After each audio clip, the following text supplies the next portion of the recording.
Thundergrunt.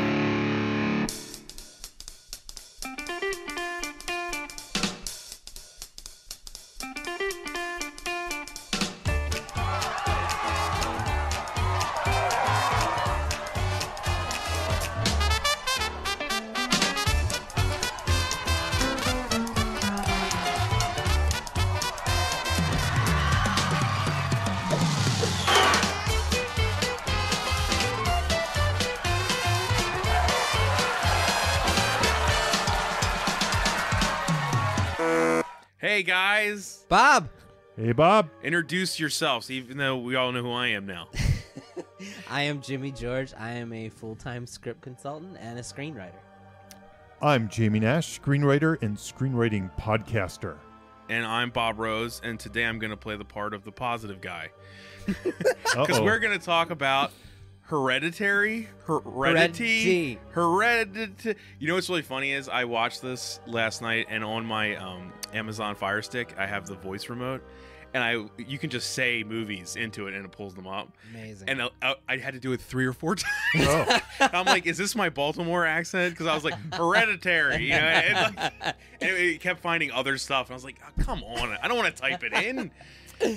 Anyway, Hereditary, guys. This is one that we've been talking about for a while. I know. We've been talking about doing this episode back and forth for several months. I think if Jamie didn't push us, we would have. Because Yeah. me and Jimmy don't agree on it. And Yeah. you kind of. I'm kind of in the middle on Yeah. it. But That's a good That's mix. going to make a great mix. That's a good mix. It's a sandwich. You're the cream, Jamie. I think exactly. I get that a lot. Yeah. It's on my business card. The cream. I think it's one of these movies that keeps coming up in conversation. I hear people say it's their favorite movie. I hear people say they hate it. And it's also one that's slightly hard to analyze for a podcast like ours. Mm-hmm. So I think that will be interesting. I think that's informative. Like why is this one hard to, kind of wrap your arms around? And does that make it bad or good or interesting or, what's the story? I agree. There you go. There you go. Because I was saying that stuff right before we started. Yeah. Exactly. Because I think we specialize in genre. Yeah. Because genre has a map. Mm-hmm. So are But- you saying yeah. this is not a horror movie? You know what? Oh, That's though? a my hot gosh. take. Isn't it one of those movies though that people have argued? Absolutely. I've definitely seen on Twitter people arguing, is this I- horror? I think this is the one that this is one of those ones that ignited that topic, at least recently. Ooh, not a fun topic for me. Yeah. Yeah. I mean, I think it's How can you have a movie where somebody cuts their head off with Yeah. piano in an wire attic with a corpse. floating Yeah. and say it's not a harm? Right. Hail Payman. It's a drama. Drama, family drama. It's literally about a demon. Like, Yeah, there's supernatural elements. Doesn't matter, Bob. abound. It's not a horror movie because it didn't scare me. Yes, it didn't scare me. that's a whole episode we could do Yeah. just on the. Do you understand? You're talking from your perspective, Yeah, and yeah, not what it's is the intended to intent. be. Yes. This one also. Who yeah. wrote it? It's Ari Aster is how I'm going with it, and I'm not sure. I'm sure 100%. he's in the last year. He's probably fed up with people saying his name wrong. Yeah, he should have changed it to Barry Dastardly or something. I don't know. So this movie came out at Sundance, I remember, and had a lot of buzz. Like people were saying it's the scariest movie ever, the best movie since The Exorcist. So it was a bit of a backlash against it too, but also a bit of positive. Whenever hype they that- pull The Exorcist out, you always expect it back. Yeah. They Yeah. always pull The Exorcist And I know out. he didn't ask for it, yeah, No one Yeah. makes a movie going, this is going to be the new Exorcist. Babadook didn't do that Yeah. and everything, but they pulled it out anyway. yeah. I would try to go for this is going to be the next Paranormal Activity 2. or something. Yeah, that's the way I would try it. That's what I would do. Which Paranormal was the one with the videotape? All of them. No, it was no. The one with the time traveling VHS tape. That was 3, right? 3 or 4. I'd be honored to make a movie that said I think it was like Paranormal Activity 3. Like I'd be like, okay, No, I think you're right. Actually, Yeah. I think Paranormal Activity 3 is actually pretty good. It has, Yeah. and it No, actually is I like similar it. to I'm this saying- movie in Yeah. that the witches bust out in the end. That's and it's true. like a No, I'm cult. saying I like Paranormal Activity Yeah. 3. Okay, The time travel. I don't one. remember the time travel part though. To be Well, honest, that with they you. look into the past through I a see. VHS tape. It doesn't matter. Yeah. We're talking about Hereditary. Yeah. Which is really a reboot of Paranormal. Paranormal Activity 3. So this movie made when did this come out? 2018. 2018, I guess. Yeah, Just this year. Yeah. June of 2018. Is that? Yeah. Let me stare. You're living I'm in the looking at it. past, Jamie. June Last year. Yeah, man. Well, that's what I was like. Last year, 2017. I'm like, why does it say 2018? But it's 2019. So it made domestically $44 million off about a $10 million budget reported.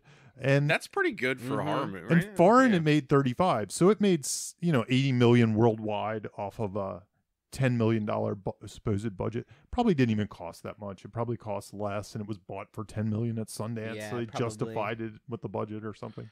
I think also it's the movie on Twitter that I saw most talked about when the Oscar noms were announced. Yeah, I don't Toni think Collette. Toni Collette. Yeah, I don't think I saw any movie mentioned more than About being snubbed? about her being snubbed. Specifically her, not the movie, Yeah. but her. Gotcha. Yeah, not since Paranormal Activity 3 was snubbed by the Oscars. Right. But that was we will talk about that in another podcast. For score. The score to Paranormal Activity So, 3. so my only, I don't have a lot of knowledge about how this movie came about. And I didn't do a ton of research, so I'll just give you what I do know.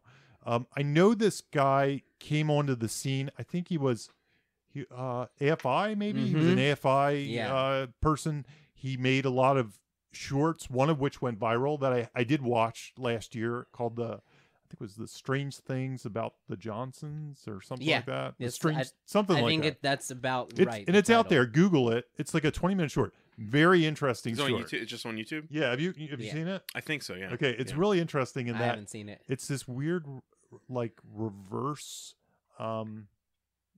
what's the word? Reverse sexual abuse story where the kid abuses the dad. So it's kind of done in this satirical way. Okay.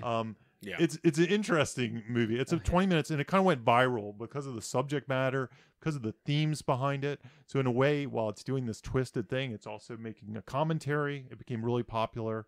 And I think that kind of launched him into the space where people wanted to be in business with this director with also, interesting ideas. having seen that and that he comes from that kind of the short film world, I think that's really good in telling what we're going to talk about because, you know what I mean? Because the things that you can do in a short, it's different. It's different. It's different because shorts don't have rules technically. Right. As someone who makes shorts, like you can kind of do anything, and the structure isn't. And that's why I personally am not a fan of short films. Right. This is great. This is exactly what we're going to talk about. Yeah, shorts are like skits or sketches. They don't have beginnings, middles, and they don't have they to can. have. They can, but they don't have to. They don't have to. So the only other things I really know about how this movie came to be, I think, he shopped some things around. Maybe he shopped this around without the supernatural element. I'm not sure about that.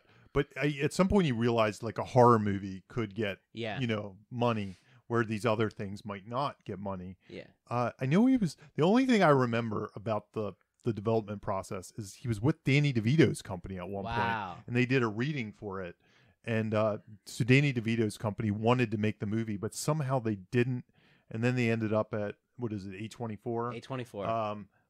Who's done a lot of interesting kind of it's a good independent home space. for it. It's a good home. Yeah. What I know is they make movies like this. Exactly. They really do. The Witch. You're right. It's right in line with The Witch. So I did find out a few extra things besides because I didn't know some of the stuff you just said.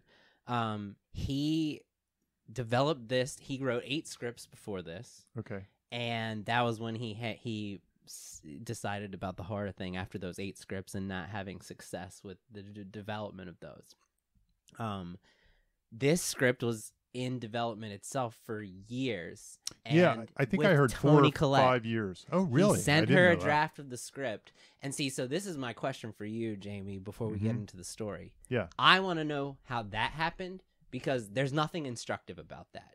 Right. If anyone who's listening to this podcast wanted to get their script to Toni Collette, that's not happening. Yeah. So the springboard for this, and he says it in the interview, one of the interviews that I'm talking about. He said this is the reason that the movie got made. He sent her the script. She read it. She loved it. She said, "Can we meet up for lunch?" And they developed the character beyond that for like 4 drafts. Oh, I had no idea. With Toni Collette. Okay. See, she probably did deserve a nom. I mean, that's a lot of work. Awesome. Right? That's a lot of work. Yeah.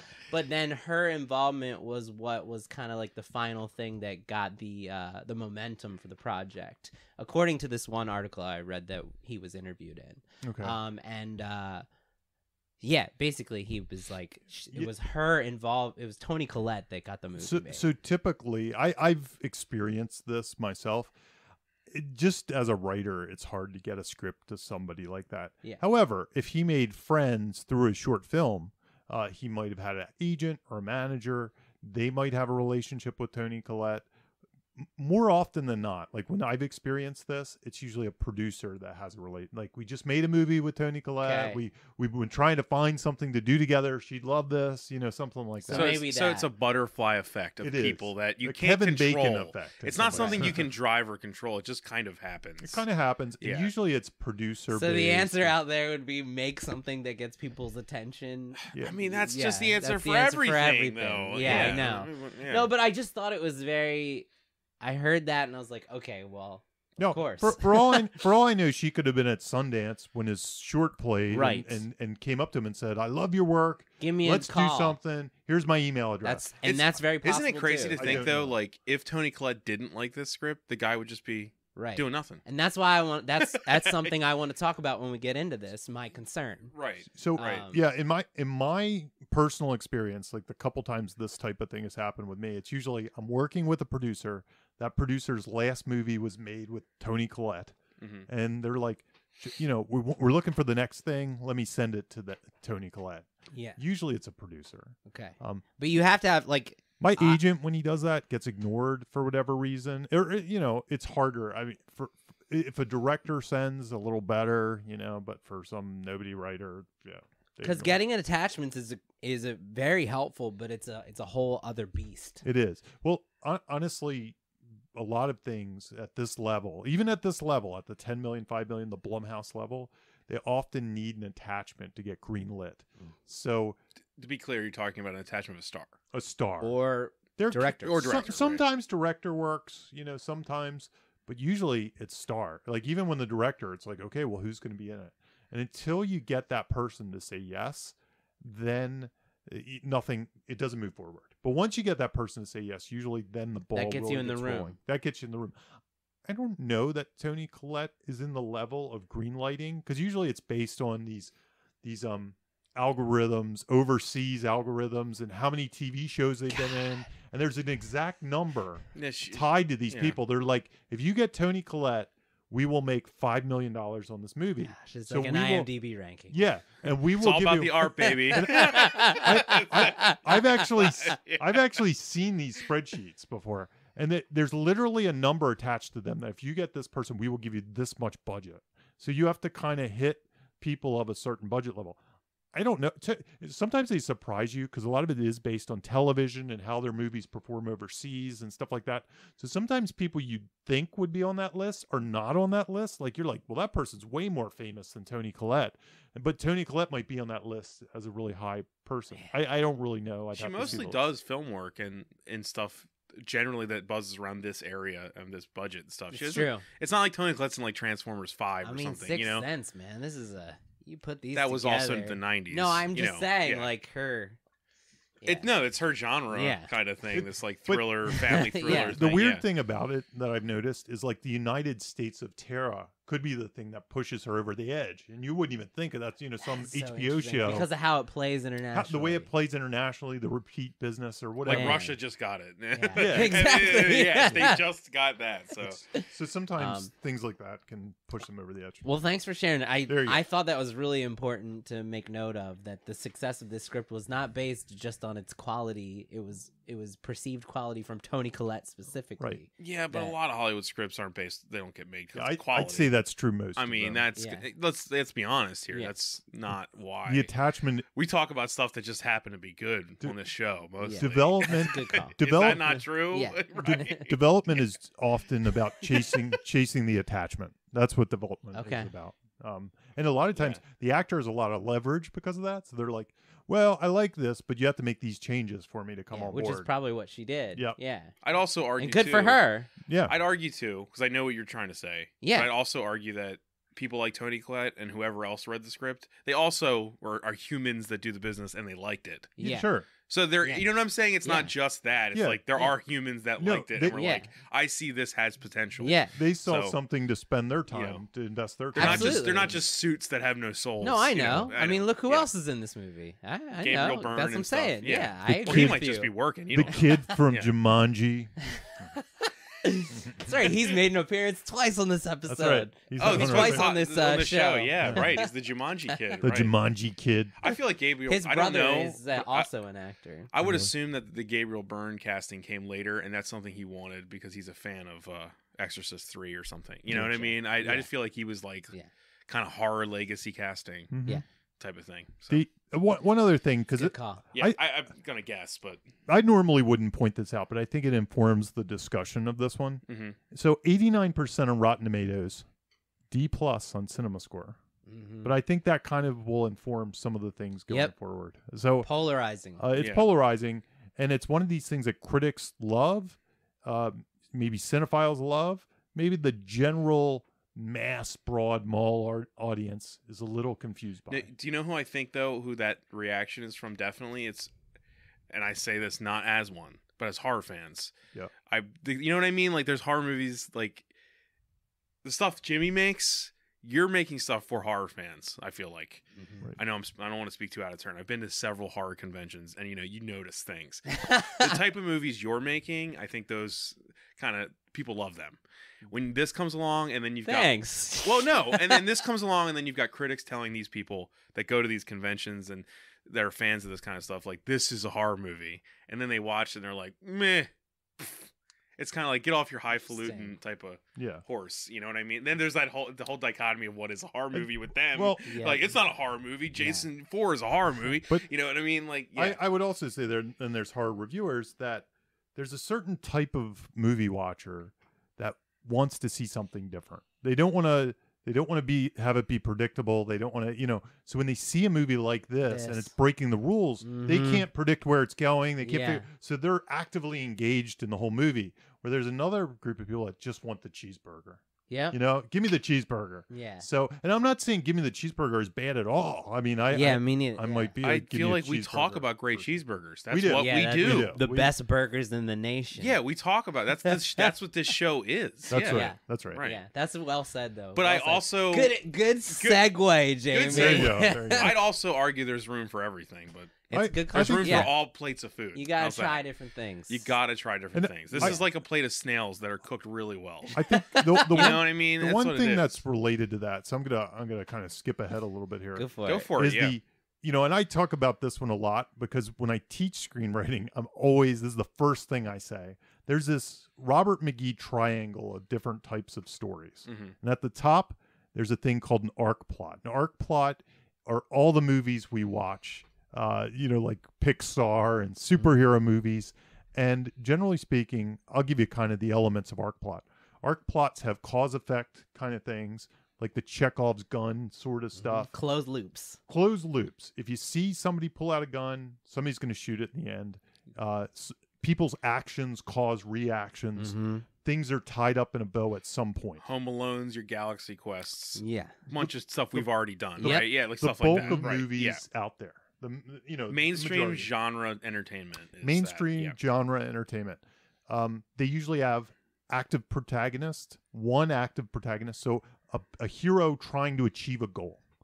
They have linear timelines. They have consistent realities. They're not kind of weird and surreal and trippy. Yeah. So there's another thing called an anti-plot, which I won't get into, but they're the surreal and the trippy ones that really, they're more art films and they're more experiences, and they really don't have storylines. They're just kind of like Can you give us one example of that I- you're thinking of? Well, I always say David Lynch, but even David Lynch kind of falls into some plot stuff. Mini plot. Mini Yeah. plot. Yeah. It's probably like Jean-Luc Godard kind of stuff Yep. and things Right. like that. Okay. Fellini and Yeah, things yeah, like yeah. there's some things like that. They have zero interest in the aspect of an A to Z story. Yes. It's Yes. just a movie. Terrence Malick, maybe a little Terrence bit. Malick a little bit, yeah. It Some- depends on Tree what of Life movie. is Depends on the very movie. linear. It's linear, but it's Um, also like it's indescribable what's happening sometimes. I think Terrence Malick is a good call for somewhat. He lives somewhere in there that is indescribable of where he lives. Yeah. And there's a spectrum here too. Absolutely. I always say there's like you said, the tone thing, just like your tone spectrum. There's a like mini this plot. thing. Yeah, it's good. And you can see like sometimes you see the triangle, and they have movies like Barton Fink might float in the middle or something. So there's this other one. So we're not going to talk about anti-plot too much because it's hard to even break that one down. And I don't think this is that at all. This isn't that. Anti-plot would just be an opinion discussion that would be just like, I liked it. I liked it. You liked it? I liked it. Yeah, it would be. It's kind of like abstract art criticism. 2 hours of a fly on a wall. I don't generally like saying this, but like anti-plot would probably be the stuff that's just like critic proof. It's like if you don't like it, it doesn't even matter. Yeah. I kind of put Lars von Trier into that type of stuff. Yeah, like, I think you're right. Everyone that hates his movies, I'm like, even hating them, you're wasting your time. Like, they just are. Right. Who's the guy who's supposed to make Dune? How do you pronounce his name? The Blade Runner guy, Dennis Villeneuve. No, the original. Oh. David Lynch. David Lynch. They made the documentary about him. Jodorowsky. Jodorowsky's his movies. Yeah, his movies are anti-plot. Yeah, perfect. El Topo. Yeah. And I love his movies. And I love his movies too. I love his movies, but I hate him. But I'm taking a strong I would take. never sit down to review his movies because I don't want to do that, and I don't know what I have to say. And to, like, I know what they mean to me, but that doesn't matter to anyone else. Yeah. Does that make sense? Yeah. So they're like going to an art gallery and just looking at a painting. So they're just for the individual. Last but not least, on the left-hand corner of this triangle is a thing called mini plot, and mini plot usually does have some kind of linear time frame. It might bounce around, but it still does. It does have consistent realities. But the thing it doesn't have, and these are a couple things almost in reaction to the arc plot, it's usually okay with coincidence. It doesn't care as much about cause effect. It can have something happen, but then it's not paid off, or just something can be paid off and it comes out of the blue. And oftentimes they have open endings. They just kind of, they end and you're kind of left to decide what happens in the end. You can almost just call it real life. And shit just kind of happens in a meandering order until it ends. And passive protagonists are another element of them. They're usually very passive. And generally speaking, the movies are about more internal conflicts and less external. I mean, that's really the bottom line. It sounds like you're describing Hereditary. And that's why that's why I bring this up today, because oh, really? Yeah, because wow, Hereditary pretty much checks all the boxes of this. And by the way, mini plot is usually independent cinema. They're usually they're very rare to find a big blockbuster that's a mini plot movie. But some of them are the best reviewed movies. Some of them are Oscar winners. But like you said, sounds like, because critics usually want to see something new. They don't want the cheeseburger. They've seen and they feel more like real life. And honestly, like a movie I worked on, Lovely Molly, was kind of mini plot in some ways. It has elements. You might want to pick that name you just dropped there, Jamie. What's that? Yeah, exactly. So I think there's a good reason, and Eduardo Sanchez, who directed that, I think he's a fan of mini plot because I think he realizes the fakeness of the arc plot movies sometimes in horror movies. So he's kind of looking for something that feels real, so the shocks are more shocking. And it works if you have like a comedic edge, tone, something like that. But it can. Lovely Molly doesn't have that. No. So yeah, well, the mini plot I'm talking about. I'm a fan of that movie, by the way, Jamie. Yeah. Oh, I love Lovely Molly. Well, except for the ending, but we'll talk about that later. Which isn't your fault. I won't. I just opened a big can of worms. But when I was watching this movie, I was some ways thinking it reminded me of some of the stuff Eduardo likes and things. Yeah. I was kind of like, this movie is kind of like not all of his movies are like that. Like, Blair Witch isn't really like that. Again, there's a spectrum of these things. So, anyway, that's why I want to bring up mini plot. And for me, and I think I completely agree with you. I agree too. I don't disagree. I'm not saying mini plot's but bouncing off of that, yeah, I think why this movie rubs me the wrong way, why it doesn't connect with me, is I think its third act, it wants and tries to be your 5-point finale. Yes.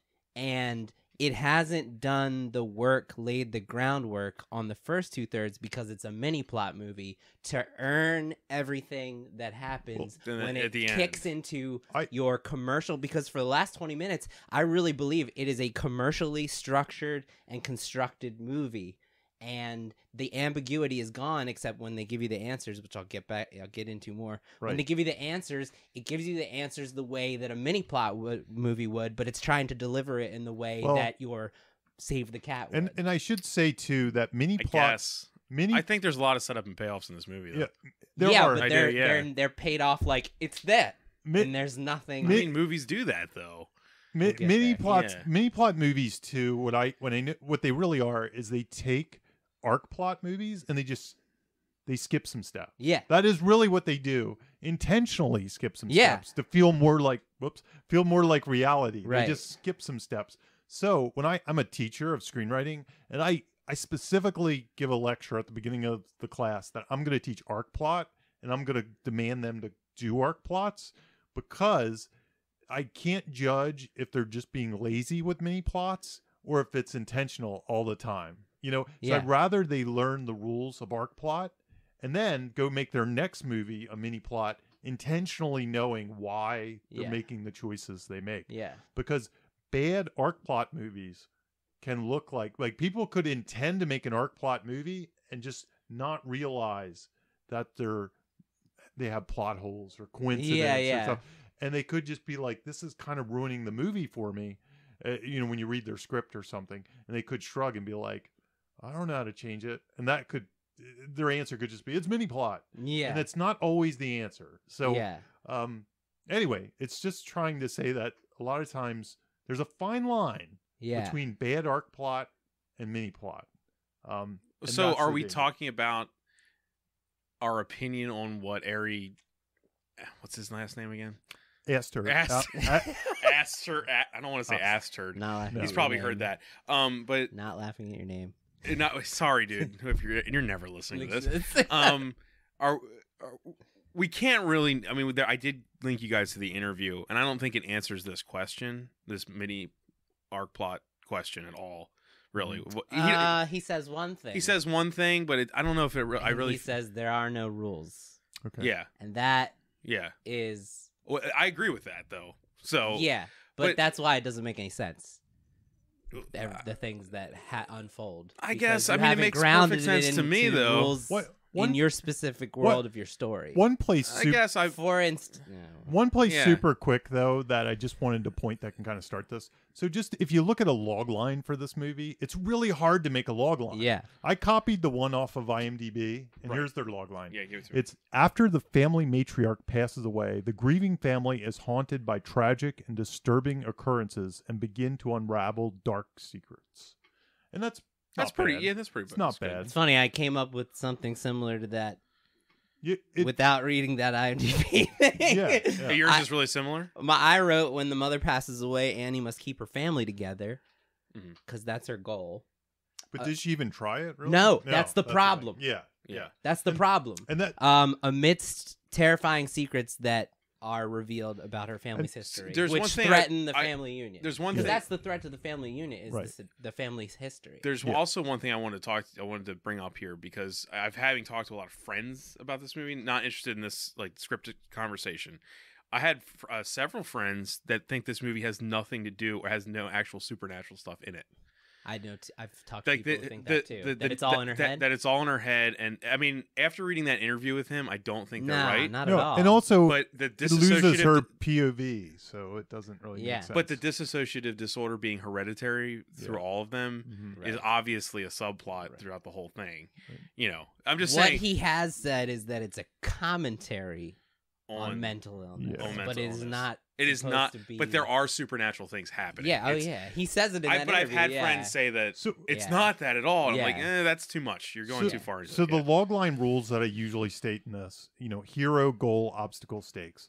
So I'm not even 100% sure if she's the hero or he's the hero, because he ends up when having... you say he, who do you mean? The son. The son. Yeah. His story starts later. Yeah. But it's it's weird. It's like Shawshank. Yeah, and she kind of vanishes. She disappears in the end. She's really not involved Yeah. in the third act except being possessed, sawing her head Yeah. off and stuff. Right. And he kind of comes in. And by the way, that's a common thing in mini plot Yep. where you really don't know who the hero is. There's no real Also- goal. And that's okay. I'm Also, fine with no, that. also in the in the interview, which is something that I kind of guessed but didn't have answered, he says that Charlie was the demon from day one. Yeah. From her Yeah. birth. No, which I think is when I saw this like 3 times before not knowing that, and I was always on the fence of, is she evil or Yeah, is I she know. not? Well, Yeah. we should talk about that too. Let me just finish the logline real quick. So hero Sorry, goal. I keep interrupting Jamie. No, there's so much to talk There's a about. lot to talk about. The hero yeah. goal, obstacle stakes. So there's no real goal that she has except like feeling better or denying it or whatever it is. It's not really like she has an active goal. The reason that I chose, I didn't bring, of all the things I wrote down in this 6-page packet, I didn't write down the words from the monologue.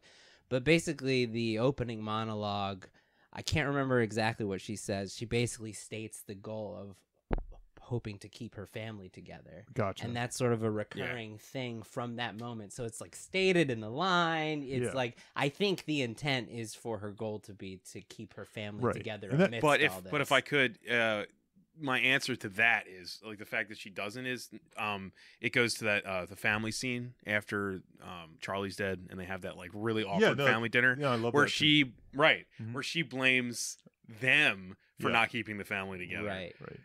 You know what I'm Yeah. saying? Like to her keeping the family together is she's putting it all on her family, Right. not herself. Right, that's Which is- she's which I think- absolving herself of which the is It does go to the responsibility, mental which illness is the thing. yeah. yeah. Which is passive as well. And Yeah. she's very passive, And- and she makes her own little world in her, the I- dollhouse. I things and mean, all that really, stuff. Yeah. really, the action. and She's, that works well. yeah. the I'm- dollhouse Yeah, stuff. I'm fine with that. I like what he said in the interview too. Absolutely. That it's like they're the dolls of the the demons he are. says in the interview, you don't have to quote it. We know it well enough. We read it. Yeah. Mhm. Yeah, that the They're being dollhouse played- is basically they are being played by the dark But forces. By the dark forces, like she's making the I see. dollhouses. I see. Yeah. So, So- moving the pieces on the board. Which so goes to with speak. the opening shot and everything that they're in a Mhm. dollhouse. And then in the all that. end, yeah. the house looks like the dollhouse. It even Right. says that in the script. It describes it. The house has become the dollhouse. The problem in an arc plot that you have when you don't have a hero and a goal is people are sitting there waiting for that to click in because they're so used to arc plots. So the movie feels slow. You're waiting. That's Yeah, when the that's story like a- starts. But Yeah. I would say that this is the thing that we don't talk about on this podcast, which is that comes where the texture comes in, right? Yeah. Mhm. Well- Where there is the filmmaking involved here fills in these holes we're talking I about. Does would that say- make sense to you guys? It does. I- It does. I agree with you. You know what I'm saying? Like yes. the acting performances, how it's shot, edited, it's really well done in those aspects. I think it's great in Yeah. those aspects, but I would also say there are other things that make it work that it didn't feel to me slow. Like I wasn't bored. Before we go, Um, before you continue, I want to bounce off of that slowness Okay. feeling. No, go for it, yeah. Because so one of my issues is the meandering, and my the reason that I have the meandering is because I think it wants and thinks it's ramping up urgency Mhm. because they use the gallery show as like the emotional like, Right. pressure cooker. right. Except, and this is like one of my issues. What's They- the stakes of that? Okay, well, they don't even say the stakes. Yeah, I It's mean, her who cares? career. Yeah, Who shrug. cares? I could do another one. But it's beyond that. Listen to the actual mechanism. Okay, usually when you're the why now, Yeah. oh my God, right? The first scene, it's on page 7. He says, how long until the gallery show? She says 7 months. He says 7 months. She says Right. 6.5. Okay, here we go. Okay, it's Right. gonna be 6.5 months for her to feel pressure. She's feeling this.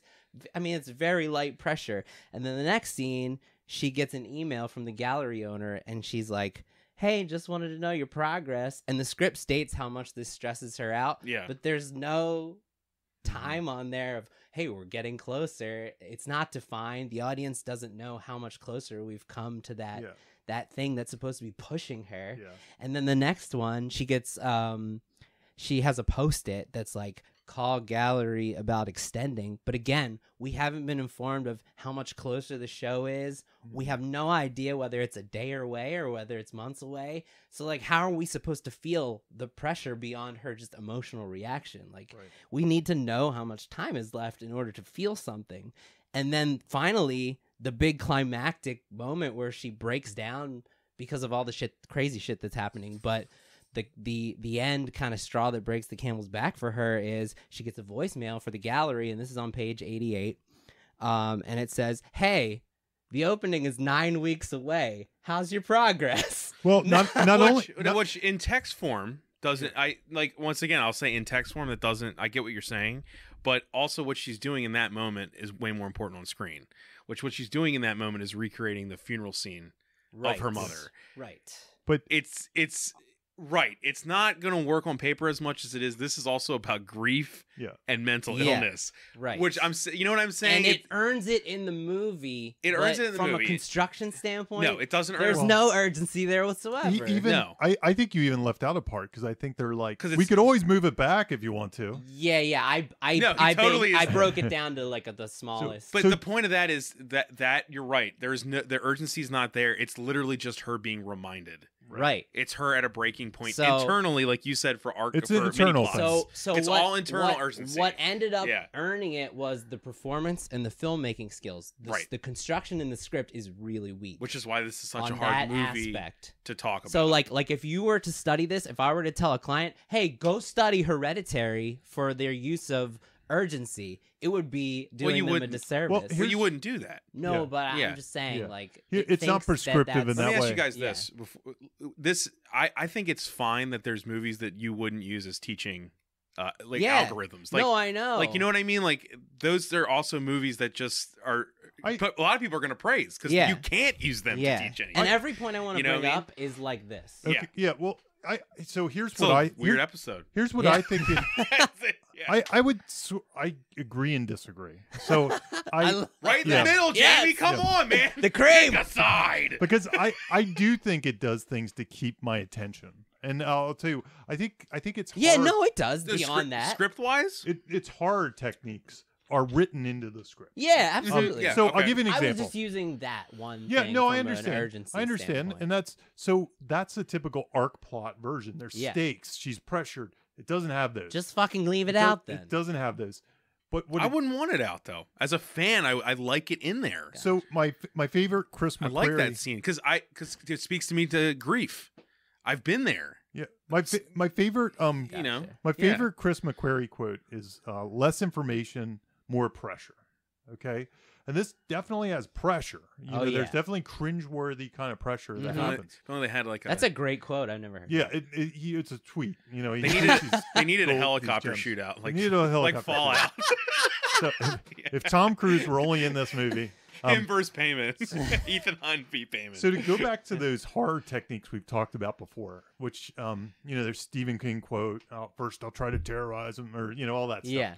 Yeah. So I won't, because I'll butcher it and I don't have it up. But generally speaking, the forms of horror: dread, which is kind of this unease feeling, this feeling that something's going to happen; terror, which is something scary right it's in our really face. Right there, yeah. And then gross out, like the blood scenes, the chopping of the heads off, things like that.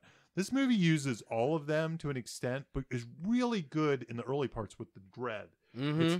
And my wife was watching behind me this time because she likes movies like this. So she gave me both. She's the perfect person for the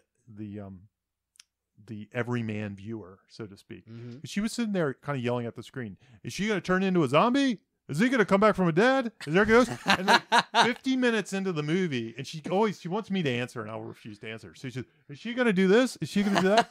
50 minutes of the movie. I would love to see this scene. Just sitting there watching. She's just asking questions. She didn't know what the movie was about, right. Which is why it's a mini plot movie. Like, Let me ask you this. Is it because she was hoping for a cheeseburger? She watches cheeseburgers. However, God, it sounds insulting, but we don't mean it insulting. No. No, we don't. Yeah. However, she was still interested in it, and the reason I think is because that dread aspect is making a promise. It is setting a contract that something's coming. So when you see the creepy guy at the funeral going, smiling, that's good call. When you see the fire being placed in the backyard that only Charlie sees, the fact that she's cutting heads off of birds. All these things are dread elements. We're feeling this unease. There's this sort of subtextual contract. Yeah, Would that's I point well to another put. movie? That's I mean, really well put. This Rosemary's Baby is brought up a lot. Yeah. With this movie, I think, and Yeah. I definitely can see the parallels as far as the Mhm. dread is concerned. Because in Rosemary's Baby, everything seems off, Yep. and you don't know why, but it's a promise that something Yeah. is there, and it's moving slowly toward exploding. Yeah. Yeah, And it's pressure. It's that pressure that Chris McQuarrie's talking about. but it's not in text form. It's in not feel. text. Though even Yeah. It's feel. and Yeah. they Yeah. do And it some- works. It works in feel. I Yeah. agree. I think the movie works off the page, and they not on the page. Does well, that make sense? Yeah. But Yeah. but all these things are in the script, like to say the grave has been desecrated. That's in the script. That's Yeah, it's stuff in you the have to script. write. You have to write construct that dread in dread. there. Yeah. There's visual techniques And that's the too. stuff I almost like. That's the one part of the movie where I'm like, I bet he wish he didn't even need to have to write that. Like, Yeah. you know what I mean? Like Gabriel Byrne talking to a guy that works at the cemetery. I was like, you could probably just have left that out. You know what I mean? That's yeah. But that's all- like I agree with exposition. you. You I know? agree with you. Yeah, all- yeah. It all of- doesn't need to be. all of doesn't the need to be things, there, no. all of the things from the symbols in the wall to cutting off a bird's head to all these things, they're all in the script. These are storytelling are. devices that you put in the script. Because when you're reading the script and you see desecration of a grave, you're like, oh, okay, this is going to be one of those scripts. Yeah. And then you flip and then you see her cutting a bird's head off, and you're like, ooh, weird. I wonder Yeah. what that's going to pay off. And what it makes for Also, is- you don't know of her innocence versus her it's malice, or you know what I mean? Yeah, like, yeah. why is she doing it? It's Yeah. planning all these questions, and questions cause tension. So my wife's watching it and trying to figure out, why is the bird head? So she's doing a whole game in her head. She's got an interactive Did the thing. questions get faster as the end came? Yeah. Wait, why? Yeah, Why is she flying? Why is he on fire? What? She- Yeah, she's right, she's yeah. asking me those questions the whole time. Like, Right. is it going to be? And she's like expressing all her internals, like about why is the girl cutting the bird's head off? Why is this happening? Why is this happening? And all those things are, winding that rubber band, so to speak, to the Mhm. point where it has to break. And then it breaks at certain times that are the terror moments, like her smashing her head into the pole and getting decapitated. Then it kind of breaks, and then you got to kind of rewind it.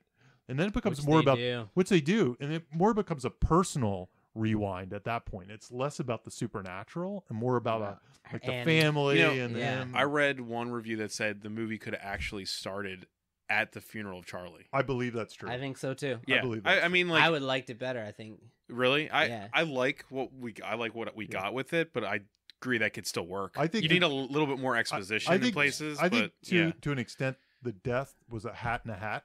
It's kind of like which one was the one that really caused the grief. well, if the Yep. movie That's That- yeah. that's Yeah. true, and also well, I feel the way I like the way the movie's played out, and I don't know if this is really a script thing, but the boy seems kind of inconsequential at first. You At assume first. At you first. assume he's kind of meat for the slaughter. Mhm. That's you what I assu- thought. You assume that here's the which he is, but not in the way you think. not in the way you think. You Which think is he's great. You think that this demon's gonna fuck It's this a kid up. And it's not, great he's just gonna be Reversal of your preconceptions. and he suddenly becomes the shit. You I know, said like something yeah. positive. Right, right. Yeah. Good job. But you know what I mean? Like, I think you go into this movie and you think he's just that kind of side character Yeah. sibling that no one really like Yeah. the sister in Poltergeist. No one cares about her. Right, She's yeah. just there to scream at a certain moment, Yeah. and that's it. But he And turns. she does a great job. She does a great job. She does a great job. I think the story kicks into gear with Charlie's death. Because that's when the mother needs some outlet to really seek. That's when she starts really going But- to that grief counseling and meets the woman and needs to contact But you wouldn't have her. that dread of him having to experience his sister dying. Like Yeah. it's his fault. Like Well- that adds this whole other level that I think most people were like debilitated watching. Right. I agree. That- I agree. right, yeah. Yeah. There's also an extent. There was a part. That's the part I don't believe. So there's that's also why my issues. What the part that Yeah. that they are Keep going. that the There's- audience I'll get didn't there. experience. Well, I was it? going to say that there. he would not do the things that he did. Yeah, there's a little part of me that thinks that the writer came up with a poll idea and forced it in the script, because to me it felt a little forced. So Supposedly it's based on a true story. based on a true story, it felt like one of those nuggets he read, and he was like, "I got to get there no matter what." Yeah. And so he put the peanut allergy in. Hey, they better not have peanuts in. It's just Yeah. a random thing that doesn't. Yeah. And then by the way, another dread thing, my wife picked up on it right away. because she's freaked out about peanut allergies and stuff. She thinks it's terrifying. So the whole peanut mixing scene is like another dread moment. It's coming. Yeah. Well, and I like that because I love when movies are just excessively Absolutely. blatant. And I was like, I think you're it not works. even trying to mysteriously say that she's gonna have peanuts in like the next 10 minutes. She's eating peanuts. I'm gonna interject with another one of my issues. I'm sorry. Yeah. And I'm trying to be very instructive about this because, about the urgency thing. Okay, so another thing that I encounter all the time that I feel that this script does is I read script after script after script where characters make choices for the sake of the story, not because they would actually do it based on the characters that you've seen. Okay, so when we meet Charlie, she's eating a fucking candy bar, which she wouldn't be if she had peanut allergies. They wouldn't.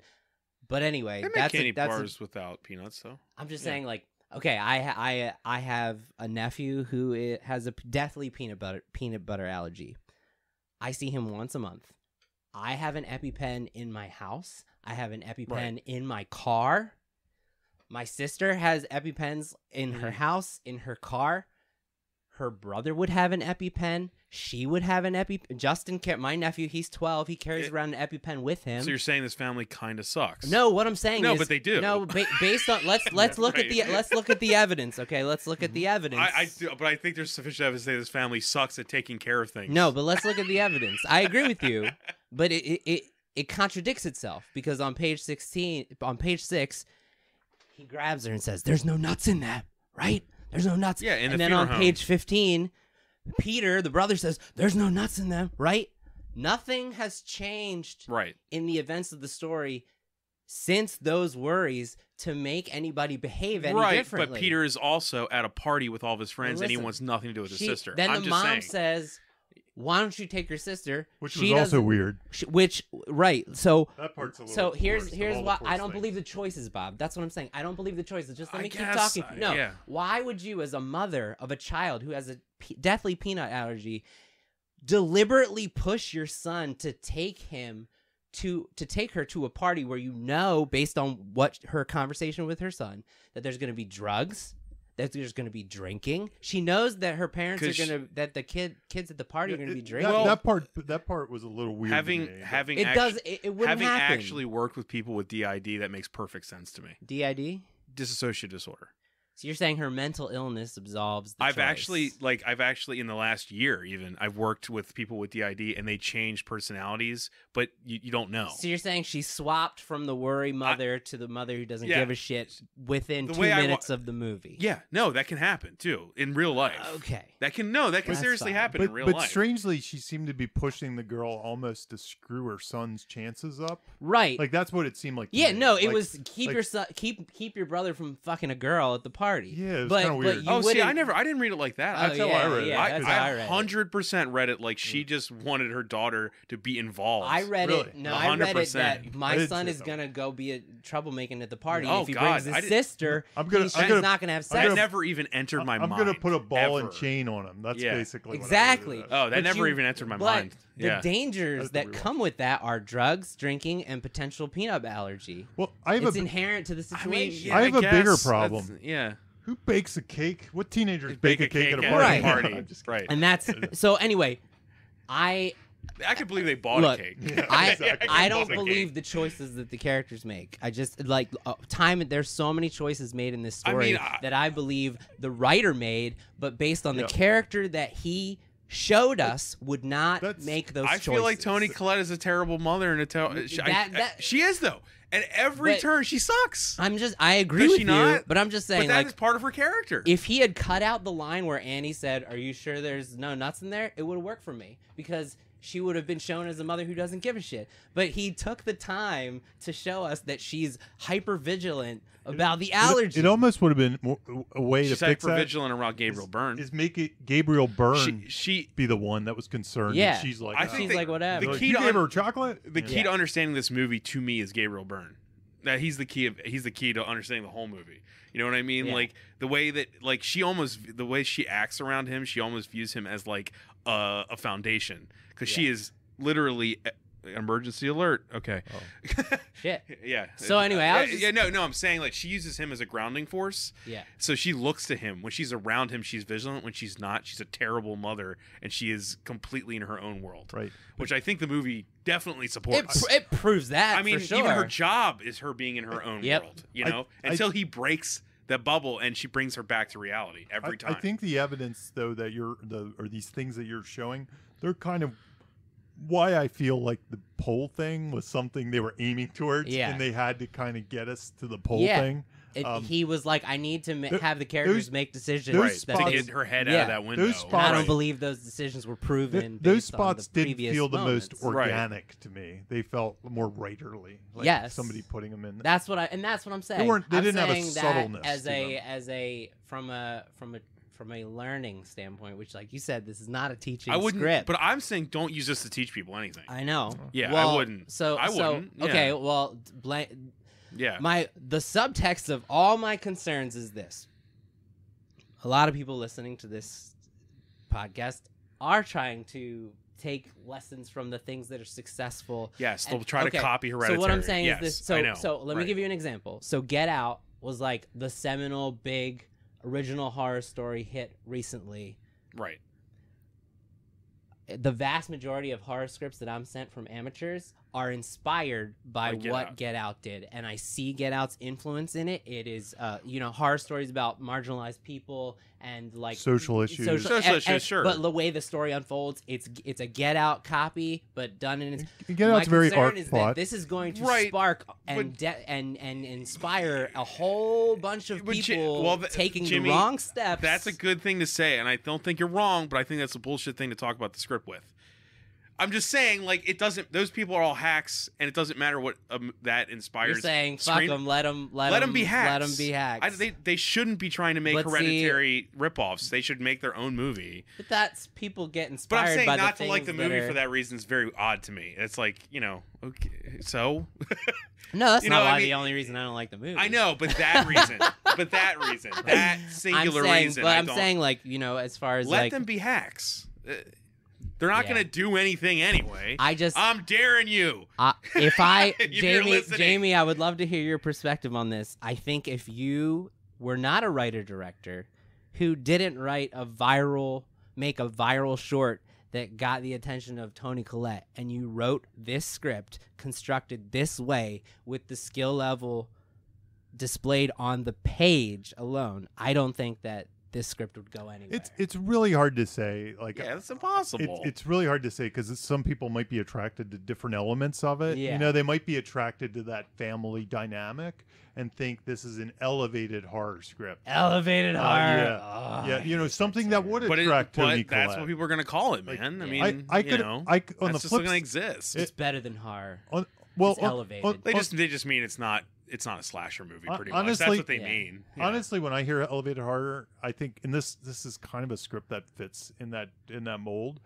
I think it means it could attract Toni Collette. That's my definition of elevated. That's a great description. Yeah. So when I hear elevated action, or something, it means it could attract some dramatic actor as opposed to just Jason Statham or something like that, or The Rock. I would love to see The Rock in this. Exactly. You know what we haven't talked about at all? That's I printed this out before you added the whole aspect of agency and inevitability, which is something that I want to talk about. That can we in order to do that? We got so many things. No, can we unravel? I just want to give the kind of let's explain the ending because I think that's part of the fate part of it. The fake what do you mean? So let's describe what happened. And you started to go into it with Charlie being the demon. You mean you actually want to talk about what happens in this movie? Because people don't there's how many videos have I seen on YouTube? Ending explained. But then again, I didn't even watch those. Oh no, I haven't. I didn't watch them. I'm saying I see them in my scrolls. And I just super quick. What happened? Yeah. So I think. Annie's mother was it? Annie's mother is a member of a cult trying to raise a demon called Payman, who is one of the 12 kings of hell. That's right. Right. She had a baby that she didn't want to have and was going to abort it, because it was a boy, and she sensed that her mother, but I don't think she knew her mother was in a cult at all, because she's shocked when she takes the papers out. But she says she kept the baby away from her mother. Yeah. But then she let her have her next baby, Charlie. Let her breastfeed the next baby. Yeah. Yeah. So the assumption is that somehow Payman came into Charlie.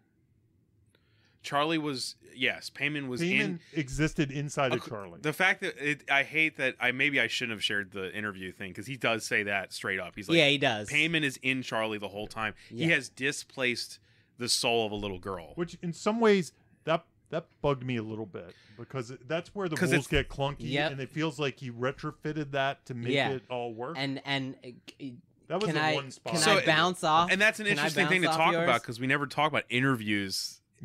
After the fact, you know what I mean? Yeah. We never do that. No, this is something he's letting you piece together on your own. Yeah, which is he does say in the interview a lot. I don't want to explain that. I actually got an exact quote from him about his.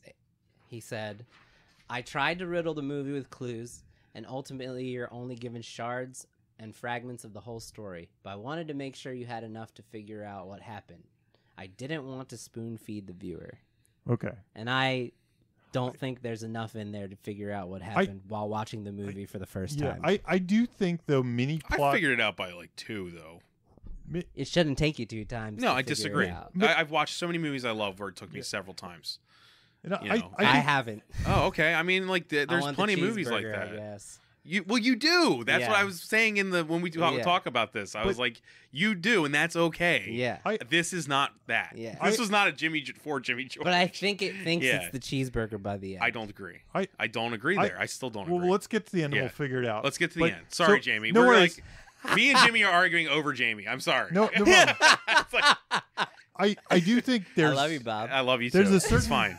There's a certain type of mini plot horror that doesn't really, that kind of says it's scary because we'd never understand it in real life. You know, it just makes like weird. You know, and I think that's kind of what this is trying relevant. to do. Yeah, the intangible. It's Lovecraftian. It's the intangible, which I love.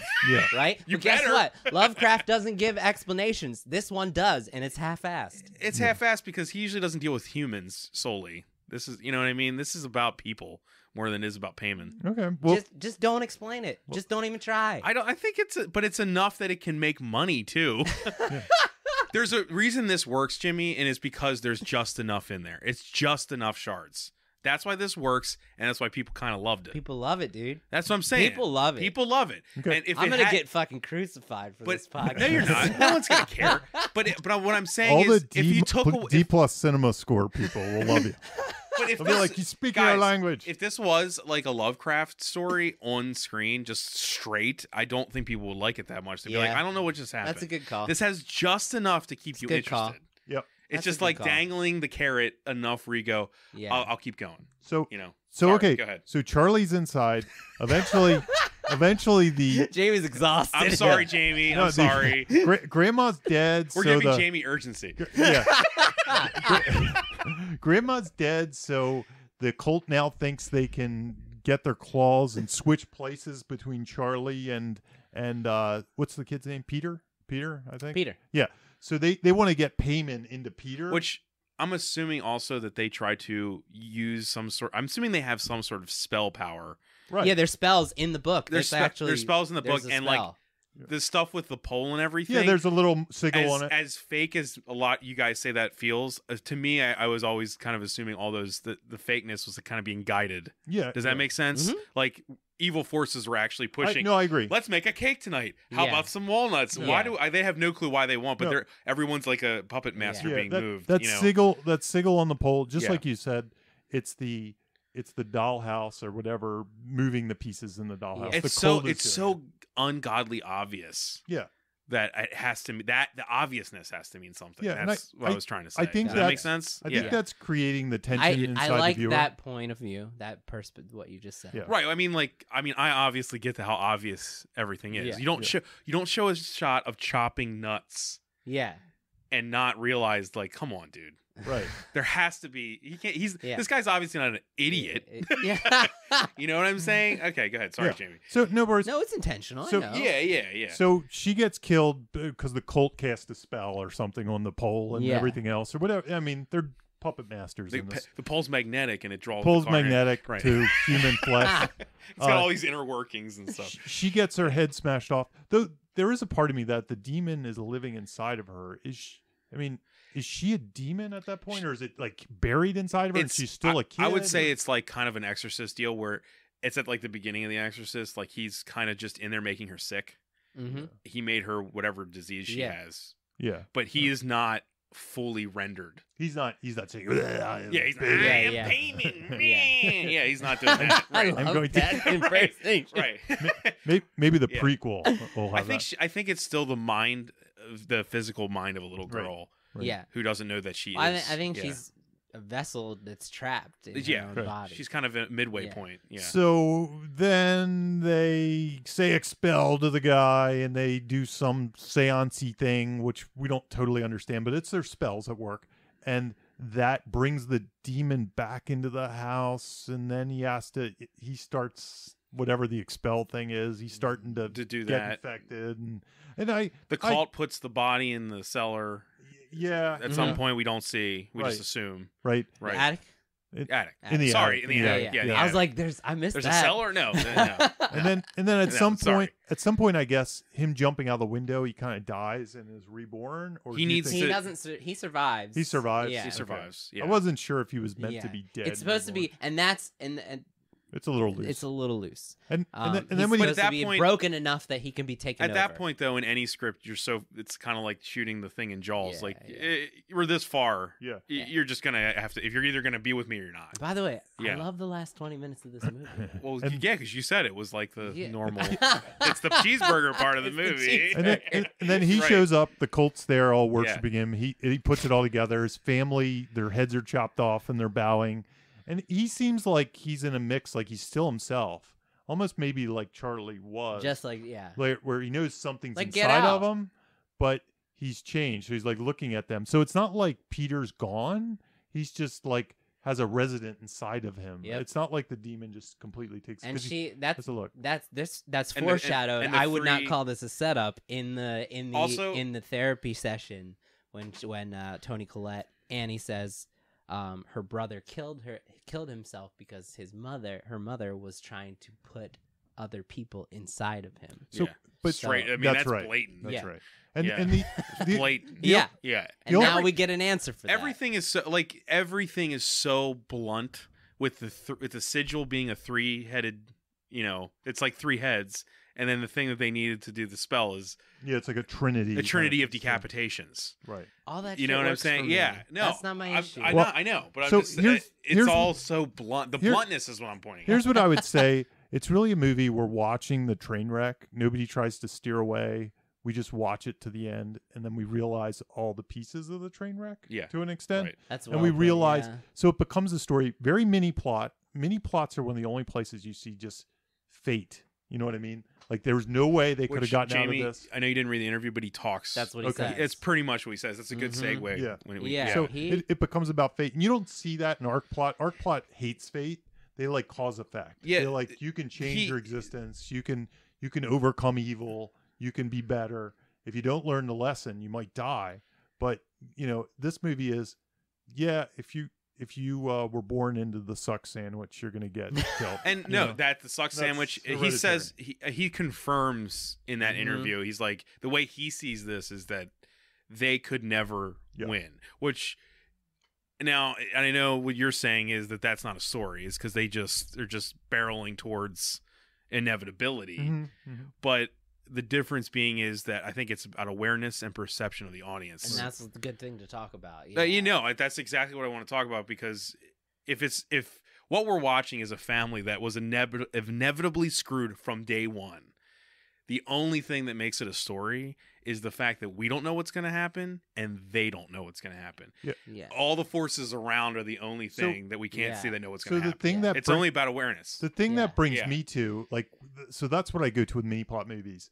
Okay, so what's the impact of it on me? Is it just sitting in the theater getting the thrill and the tension of it? A little bit. Or is there a deeper thing to be taken away? And fate, often there isn't. Fate is like, don't worry about it. Fate. Yeah. You know? Yeah. Is there something more to it that we should ruminate on? Like, does it mean something about mental illness? Is mental illness passed from grandma to family? Right. And what does that mean to us? Does it just mean if you're born to mental illness, your life's going to suck? They're screwed. Yeah. You're screwed. Is that, and there's no is that it? So it's very... So I don't know from if his that- own words, from I his can own words, he can say comment it. on Yeah. that. Okay, He said, with this film, because I think it's pretty obvious even before hearing this quote that it's about grief and trauma Okay. and I mean, and God, recovery. yeah, right. It's like you Yeah. said, it's really obvious and blunt. He said, with this film, I wanted to make a film about people suffering.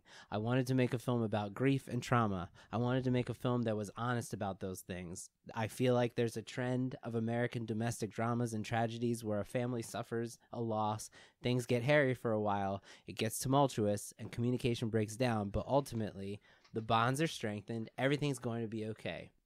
People have been brought together by the experience, and That's the dinner scene. and he said, and there's nothing Yeah. inherently false about that idea, but that's not always the case. Some people will never recover.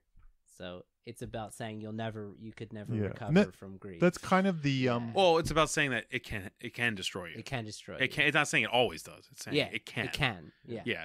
And that is the dinner scene. She's literally saying this was useless. Yeah. Like if Charlie died and it brought us together, made us better, made us learn, but it didn't. We failed.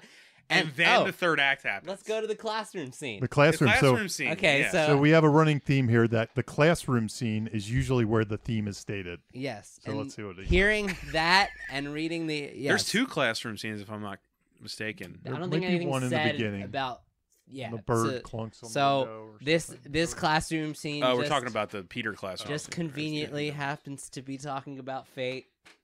Point of order though. Let's remember that the teacher is one of the cult members. So- nice one. Like, don't forget I that. fucked that up. I don't remember that. The teacher is one Cursing of. a lot in this episode. I apologize. That's okay. Don't. It's fine. This is rated. This is rated R podcast. But it is the Rated teacher. My Blockbusters mother-in-law After will give me Dark. guff. Oh, did she listen? Who knows? Oh, but the teacher is one of the cult members. So She's watching. Wow. yeah. So know that. So wow. Yeah. Okay. Yeah. In the end of the, what do we say about the classroom? Just for reiteration. Yeah, usually in a classroom scene, some teacher says something or writes something on the board that is kind of the theme stated. Yeah. It And happens all the time. if you're trying to figure out the theme of It's the a great movie, expositive scene to have. just though, go right? to the classroom. Okay, so upon bouncing off that, there's 2 things.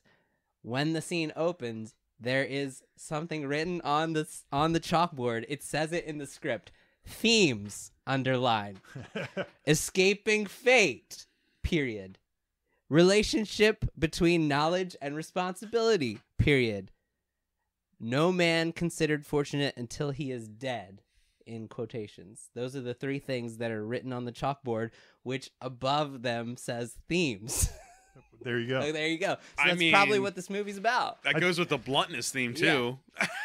And then You must be a podcast listener. Yeah. Yeah. And then at the end of this scene, after the teacher's trying to argue what about inevitability and versus Right. versus free will, the last student in the scene says, "I think it's more tragic because let's see what the teacher says." The teacher says, "Is it more tragic if it's inevitable than or that if the characters have agency?"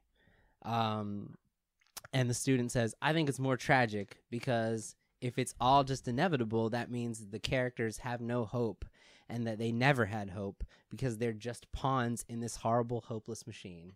I mean, there's your theme right there. I mean, literally, we're straight up. At least we know the interview was honest. Yeah. Yeah. No, that's he, great. He was being 100. I don't Yeah. think that proves. You don't need a commentary. No, but that proves that he's not making up after the fact. The Absolutely. fact that that's in the movie and that Yeah. the interview says Very, that very intentional. Very intentional. it's intentional. I- Yes. So one of the Yeah. things between mini plot and this arc plot thing, arc plots are often the theme is the way we wish the world would be, or Yeah. kind of the ideal thing we suppose. Whereas mini plot Happy tends, endings. yeah, mini plot Yeah. tends to be this is life, deal Honest. with it. Yeah. It sucks. I mean, that's fucking It does- honest. it- yeah, it's very Yeah. Hey, It's things- also- things suck sometimes. I mean, I Live don't. with it. Here's the thing: is like obviously I've been the defender on this episode. But Yeah. I don't know if there's a lot of stuff in this movie that I love Mhm. that I don't know that if I wasn't me, if I would love. Does that make sense? I've dealt with people with mental illnesses all my life, and I know my fair share of grief. Yeah. And I can tell those you, things connected with you. I can tell you that there's very few movies that know how to do grief well, and this movie knows how to do it well. That's what I would say mini plot movies often do. Is you look up and you say, I know that this is truth. I agree. High five. It like the structure might not work in that way, but it works in like a tangible way. Gotcha. With a connective tissue with real life, I guess. Yeah. You know. This is why and this is kind of a good way to wrap this up, but that's kind of why I'm in the middle. I agree with many of Jimmy's points. I don't disagree with Jimmy though. I want to make that clear. You're saying that doesn't make it bad for you. Yeah. At all. It doesn't even matter. Aside from the great performances in this movie and the great editing and shots and all that stuff. And I think it's a well-made film. Yeah. Oh my God, it's shot great. This guy would be, if I had a pilot, this guy would be the first guy I'd hire to direct it. You know, I'd say, you come in and bring that hereditary magic and let's do it. Yeah. I actually think the story strangely works despite all the advice I give on these other podcasts. It works really well because of that dread element, because of the interactivity. I feel like it's an interactive film in that I'm thinking the whole time and making these guesses. I agree with that. Yeah.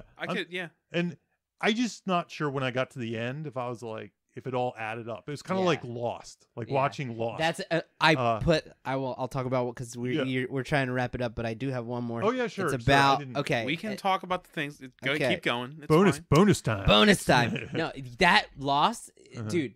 This is. I never watched Lost, just so you guys know. This is season. Do you mind if we spoil? This is season 6 of Lost. Yeah. That's what this is. Which is for people who didn't watch. For 5 seasons, Lost. You've articulated this before in statements about the promises that Lost made with their setups of the various ambiguity, the mystery. We're promised answers by all the events that happen in the first half of this first 2/3 of this movie, and then the answers that were given are like nothing. Yeah. And for it, I'll give you. I'll just talk about. You said they aren't nothing, or they are nothing. They are not. They are just. It's this. Okay. With nothing behind it. Okay. To I'll contextualize what that is. Here's the way. Here's the way I like. I'm gonna support it. But go ahead. Please support that before I respond. Here's the very short way I sum up. No, I'm not sure this movie has quite to the level of Lost irritant to me because I didn't. You know, it makes sense. Right. Yeah. But here's the way I view Lost. Lost is like playing a game of Clue, and then when you finally pull the cards out in the end, they're Pokemon cards. Yeah, you're like, what the hell was I doing? All which that I don't. I spent 5 years. Which I know. I'm going to let you finish. I don't think that this movie feels like that. It's not totally. I don't think this feels like Pokemon. When I was writing down this, I almost wrote. It's like season 6 of Lost, and I didn't. But I mean, what he just said, though, I don't agree that this feels like that. The reason it definitely feels like there's a.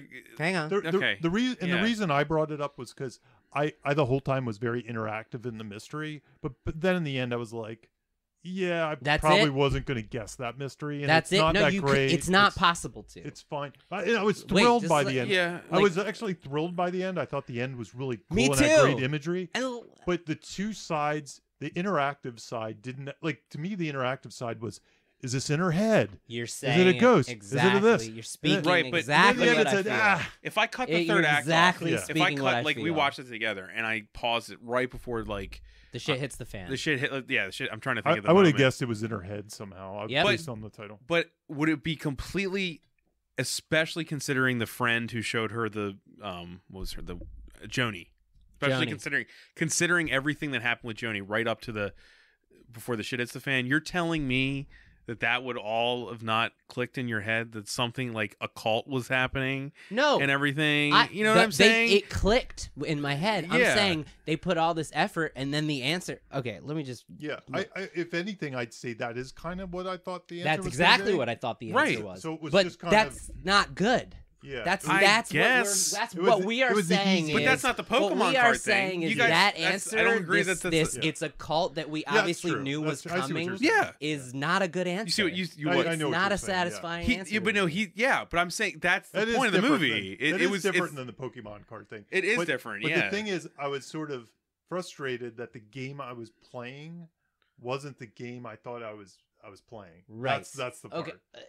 That's the part I'm trying to say. Okay, Yes, it so- turns out that so- you were right. Yeah. That yeah. it was Yeah. just I was Yeah. like, oh, Okay, M. Night but Shyamalan no. didn't direct this. But No, it, but Right. as far I as realized I that always at the go end, by like which was what fine. does I the mean- evidence give me, right? Right, yeah. I just look at the movie and what are the questions it poses that allow me to answer, and then what does it give me that allow me to answer those questions? Yeah. There's tons of great payoff setups and payoffs with, like you said, the creation of dread questions.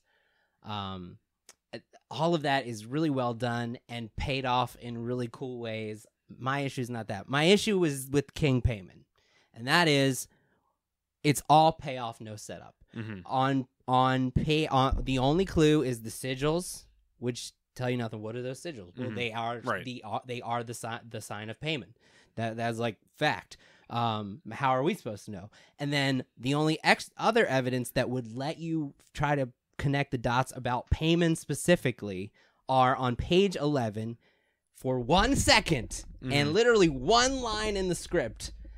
Notes on spiritualism, a book. She picks it up and it says she decides to put it down. Right. There's yeah. like nothing, I remember, no yeah. orientation. It says that in So the script your too. question as an audience member is, what's this book about and what does it have to do Right. with the whole mystery? Well, guess what? The entire fucking movie goes by and we're never shown anything else. About and here we are demons. on page 100. So the whole fucking movie has gone by, and our next clue is the reveal of King Payman. There's nothing in between. It's King Payman, and our only orientation about what King Payman is and who he is an underlined passage in a book that says, Payman is male, thus covetous of a male human body. That's it. That's Right. it. What else would you want though? Who is he? What the fuck is I don't this? want to know that. I wouldn't want to know that. That's all that matters. No, I don't want to know that. Who he is doesn't matter at all.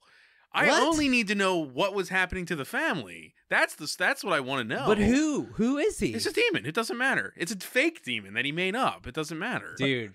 That doesn't matter to me at all. By the way, Dude. people Yeah, that doesn't- love Lost at the end of the season actually use the same thing. There are people that love the ending of Lost. Some of us don't. Yeah. and they I didn't said- watch Lost because I would hate Lost. No, To me, well, that couldn't be look, more lazy I- or the people at the end of Lost disrespectful said, of "I don't my care, time. it's the Oh, I characters. don't see that at all. I see it was, Man. this movie feels so respectful of my time. Oh my Yeah, God. like I don't, I would view it a little differently. It's that then when I go back and view all the importance of these clues, like what does hereditary mean? What is the mental illness side? How does that affect? That's the part to me that didn't add up. Like, What does when it I have to do with math. King Payman? Exactly. What's the Right. sleepwalking? What's this? What's that? I'm doing How all does the it math. add up? right, and but you're that's saying the you part want to I'm- know The who the actual explanation is, demon. and the explanation But you is wanna- King Payman, who wants to take over from this sentence in this book, a human vessel. But didn't we? That's But it. didn't we spend the last hour talking about this? Isn't that the point of the movie?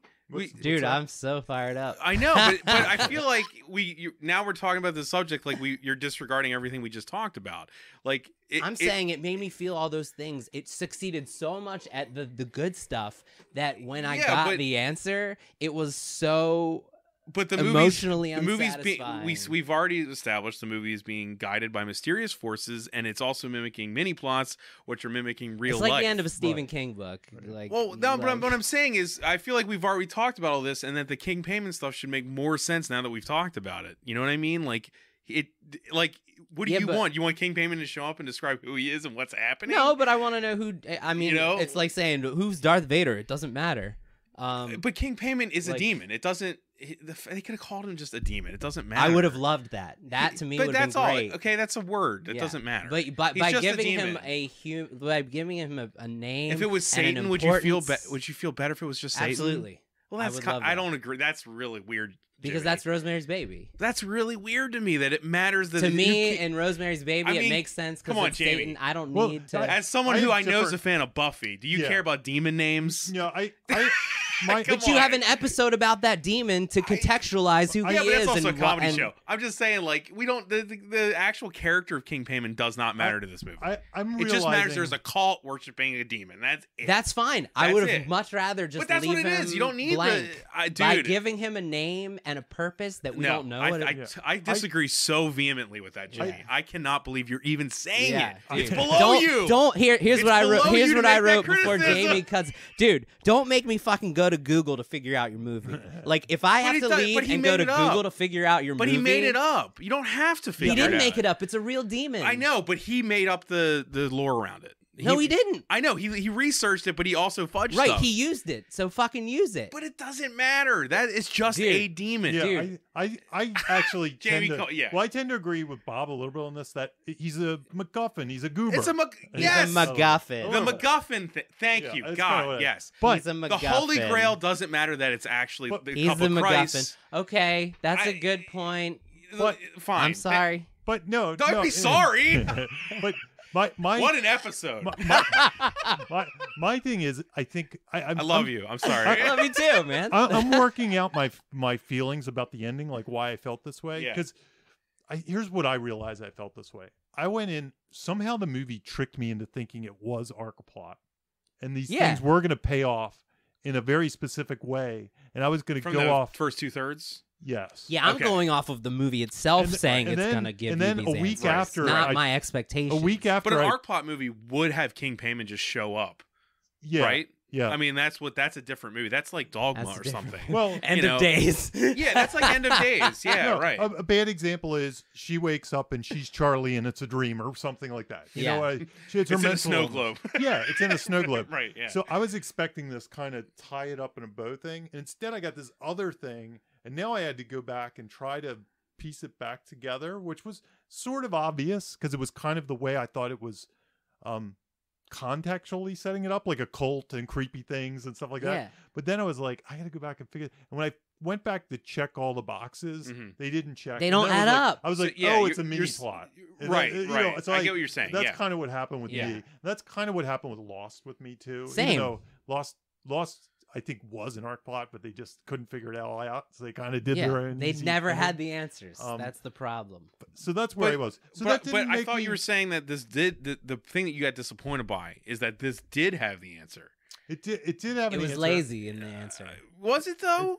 Why? Yes. I still don't agree. I don't know if it was lazy or not. It was just a different type But I of feel thing. okay. I was but playing a tell different me- game with it than it ended up Since being. we're no, Okay, just well, tell me that for if one it didn't thing- do the Pokemon card thing, you guys wouldn't be sitting here saying, "I hate this even more." Tell me that, because this feels like the movie feels like it still is cohesive to me. Oh yeah. I didn't You know, say it's not cohesive. But what I'm saying is that if it was even more so, like, I- what is happening? What's happening? What's happening? And then the ending was like, what just happened? I'm saying don't. you know, I don't- Jack I'm Black saying- comes out and does a dance, and then like the whole world explodes. I'm saying You'd be why? like, How are we waiting 100 pages to hear the word payment the first time when payment is well, who's it's just doing a demon, all and it this? doesn't matter. I don't think we need to hear payment.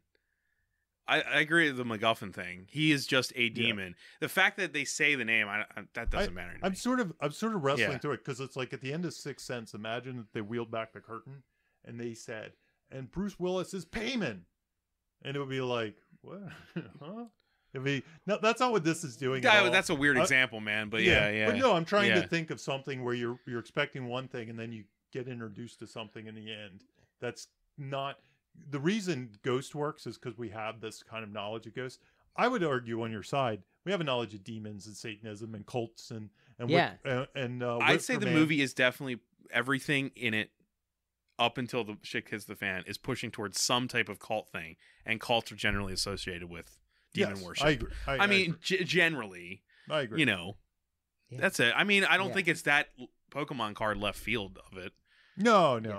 I mean, in you some know what I'm ways, saying? it's But the straight I up don't- answer. What I'm getting confused at is if I'm saying if it was a Pokemon card, which I don't think it is. It's not. If it was like, you know, like I said, it's something that is so out there, like, you know, this, you know, just like, oh, it's crab people. I wish he had seen Lost Seasons. I wish he could because Oh. just saying that is the way it made me feel. I'm never the way watching Lost, ever. The way it made me feel is I'm never exactly watching how It's not a movie like and The that is Lobster the or promises were something, made. You know. It Yeah, promised. I thought the obvious answer was it's a cult and demon, and then the promises made by the ambiguity suggested that it's something way more interesting and different. I think and Jimmy's explaining it better than it's, I. It's Right. it's my watching my experience asking the questions that it posed based on scene by scene were Well, I mean, the obvious thing would be that this is a cult and there's a demon possessing these people, but it's got to be something more than that because of these great questions it's making me ask. The mentalness, the sleepwalking. And then when I get I guess I feel like the hack answer would be it's the M. Night Shyamalan ending where it's not all that. To me, the inevitability and them being pushed and pushed and pushed, it goes with what happened is that it is what it is. Yeah, yeah. Do you know what I'm saying? Yeah. Like that kind of goes with the theme of it. I'm just trying to tell you about my emotional reaction to it. I get it. And I get it. And I don't believe there is any possible way to figure out it's King Payman until page 100, which when I'm it tells fine you King with. Payman. Yeah, but it acts How like about this? It acts like you could figure that out. If we had to disagree on something, it's that I don't think it's lazy. I think that this is intentional and it's exactly what he wanted to do. That's what I guess that's what I'm arguing. Do you know what I'm saying? He didn't do it like, well, I guess it is just a cop. I'm saying that wrong. Laziness is not the right word. It's ineptitude is what you're saying? No, I don't agree there either. I'm trying to put my finger on the words. It's just it didn't do the work to earn the moments that in the end. Man, I wish I just can't see what you're saying. Yeah, I don't agree. It didn't connect with me at all. Yeah, I don't agree. I saw the strings from fade in to fade out. I saw the strings at every scene, which I think we've talked about. And I think seeing the strings is part of it. And I never felt disconnected from the filmmaker and their efforts. I came out of that, but I think the strings are definitely part of it. I never lost myself in it for a single moment. The reason I like the movie is because, like I say, I don't think I'm actually surprised that you're not him and he's not you. Yeah. But I know it's weird to say, but I don't think hate for a movie can be retroactive. Like, I think your experience in the movie is the experience, and I mean like the first time you see it. Yeah. So when I walked out of it, I was like, wow, I must have missed something or something. I'm not sure. I got to go back and rewatch that. Yeah. So when I rewatched it, I kind of have my doubts, and I think laziness isn't the thing, but maybe it's the wrong word for it. Maybe it needed. Well, yeah. I mean, I think that is the wrong word. I don't think this guy's not lazy. What I know. Right, yeah, So you said lazy. I said it. Well, because I'm mad. Yeah, I know. Why though? Movie makes me mad. When I walked out of it, I probably would have given it a B+ cinema score. I wouldn't have given it an A+, but I probably would have given it a B+. I would have said I was B+ entertained. is pretty good. I was entertained and stressed out and tension, and it worked well and for all the good reasons. But as I kind of reflected on it and started to do the math and figure out how the screenplay worked, that's when I kind of drifted back away from it. Yeah. However, I'd give it a B+ cinema score. Right. That would have been my I mean, I in. feel like as being the defender of it, I think I've said like it's not the movie to putting the script under scrutiny is not even something I wanted to do. Because I don't think it's that type of movie where I agree. You know what I'm saying? Like I didn't. This is cool. This is a great episode, but I don't. Surprisingly, it's a weird one to talk about. Surprisingly, I'm more the type that goes with the critics, where I'm sitting in a movie theater saying, "Show me something different. Show me something different. Yeah. Don't give me the cheeseburger." And while that's a really weird thing for Jamie Nash to say. No. While I appreciate the mechanics of the cheeseburger and the craft of the cheeseburger, I'm always interested in something new and different. And so when they break that, I'm cool with it. I'm actually cool. Let's say this right off the bat. I am 100% with you, Jimmy. I do not look forward to the 900 Hereditary and ripoffs. That's my main concern. But that is not by heralding this. That is work, not this movie's responsibility you're or right. fault. You're right. I'm placing something on it that I don't deserve to place on this movie's allowed to exist and that is a filmmaker's voice is allowed to be said. And everyone who copies off of him ain't his fault. Absolutely. And there is going to be a lot of hacks that copy this. That I'm going to be reading those scripts. No, Jimmy, fucking tomorrow. Jimmy, you should hate this movie because it's going to ruin your life for a little while. but let's seriously. There are no. I'll get the script and I'll send it back for those. Well, there are no rules. I mean, who cares? Just do. Hereditary taught me that I could do whatever, Jimmy, and people will love it. I want you guys to know when I say that, and I feel like you guys know this about me already. When I say that, you guys know I love the cheeseburger. Yeah, I know you love the cheeseburger. You know I love the cheeseburger, but I say that in there's gems that don't follow the rules. I agree. Dude, tools, not rules. I'm not saying you don't throw everything out and nothing matters. I'm not saying that. I'm just saying that this to me doesn't, and it works. Yeah. That's what I'm saying. I want to make that clear to anyone listening. I don't want them to think, well, Bob's just he doesn't care about anything. I think I think one thing I do have to say before we finish up is that this movie totally ripped off Paranormal Activity 3. I mean, Well, Let's it's be good. honest. You know, we got to talk about this type of movie. I think Jamie made the right choice. Yeah, I'm glad you brought it up. No, 'Cause- it's a movie I wrestle with as far as why it works, because I liked it. And I watched it 3 times, and I Right. read the Right. screenplay. I tried to find the answers to why I Why you don't don't like it? Right. And every Yeah. time I watched it and every time I read it, I liked it less to where I've gotten to this point. And I watched it I last night by appreciate- myself, which is the first time I watched it by myself. I actually liked it more. Oh my god! Which is odd. I didn't even think I'd like it more. So Like, Yeah. there's just so many choices made by like the attic. If there's a body in your attic, you would choose to investigate it and not let it sit there for days until somebody says, "Have you checked out?" They literally say, "Have you checked out what's making that smell in the attic?" It's the choices. I don't believe the choices, right? And I don't believe, and that's we don't need to get back into it. Yeah. But once again, I do feel like the movie's about forces guiding everything. Yeah. Which he doesn't explain, Yeah. and that is something that half the people in Cinema Score are gonna fucking hate, and half are gonna love. Yep. Because people, you know what I mean? Like, you see a lot of reviews like, well, what does that mean? What is that? We don't understand. How does the Infinity Stone work? Fuck this movie. You know what I mean? Like, that's some true. people want literally want a science book. I hope I don't come off like that. You guy. don't come off like that, but I'm saying some people do. They want an explanation of everything. The problem with horror movies, sometimes when you start to explain it, it feels more artificial and less scary. Yeah, that's true. That definitely happens. That's true. There's a balance, and some people argue this hit it, and some people will definitely argue it didn't. Dude, most of the horror community adores this movie. Like one of their top 10 But see, then I see a lot of people hate it now, so the people that I'm vehemently. connected with in the horror community, this is on their top 10 list, top 10 horror movies of all time. It's the type. They're going to then send me messages. It's the type of movie Jamie that is just- people's favorite. Movie. Jimmy should hate this movie because you're going to get so many scripts. I do agree that you are going to get so many scripts that I are have like, seen my future. yeah, Well, sadly, this is the reason I think Jimmy's uptight about this particular movie. Sadly, he's already gotten scripts like this, and now they're just going to. Yeah, no, I This. have. No, before Hereditary They- came out, he got the lazy version of this. Yep. That wasn't intentional, and things didn't oh add man, up. now you're Yeah. going to get And the now- argument. Now they're going to argue. Well, you don't know what you're talking That's about. my and then they're that's going my to go to this worry. podcast. They'll be like, Hereditary That's- made $48 million domestic. No, So- I think that's where he's. You have hit it Yeah. on the nail. Yeah, Yeah. the nail on the head. They're going to say it doesn't matter. None Jimmy of it saw the matters. script Well, which I before don't Hereditary, agree, like- and he'll keep seeing it. Which you would, if I was you, and I am not, what I would say to that person is, are you as skilled a filmmaker as Ari Aster? No. That's why it's so good. Yeah, and the answer is you're probably not. Probably not. Yeah, and he's a writer director. This is his That's why it vision works so well. from moment one. It's his vision, and that's why it works. And that person is just going to be like, "Well, He had the skill to take what was on the page and expand it aesthetically. And it is a movie about aesthetics and feel, Absolutely. and sound, and that's why it works. And that's the stuff we're not supposed to talk about. I can't wait to see his next movie, and I'd hire Me him. too. I'd hire him in a heartbeat for my pilot. So call me. Yeah, let us know. All right. What have we learned? Oh yeah, what have we learned, Jamie? What have you learned? You're the important. I think me and Jimmy learned our stuff. Yeah.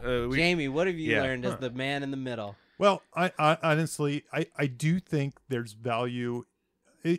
Mini plot movies are in no way bad. Some of them are my favorite movies. Some of them are people's favorite movies. Don't necessarily fear them. My only advice is if you're new to screenwriting, try to stick with the arc plot just so you learn the rules, just so you can make these arguments in a meeting.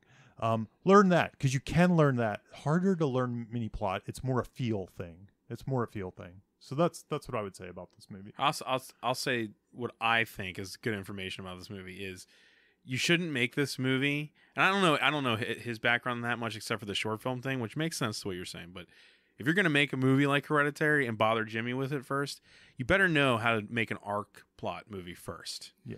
You know what I mean? You have to know that, and then you get to make this. Yeah. Does that make sense? Mhm. No, like I'm just saying that as advice.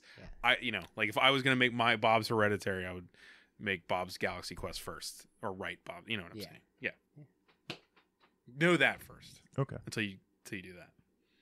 I like it. You know what I mean? Because if you're fucking it up, No, I agree. If you're That's breaking pro rules that you wrestling. never followed, Yeah, that you didn't know how to follow. if you didn't know how to follow, it's weird. That's agree. weird.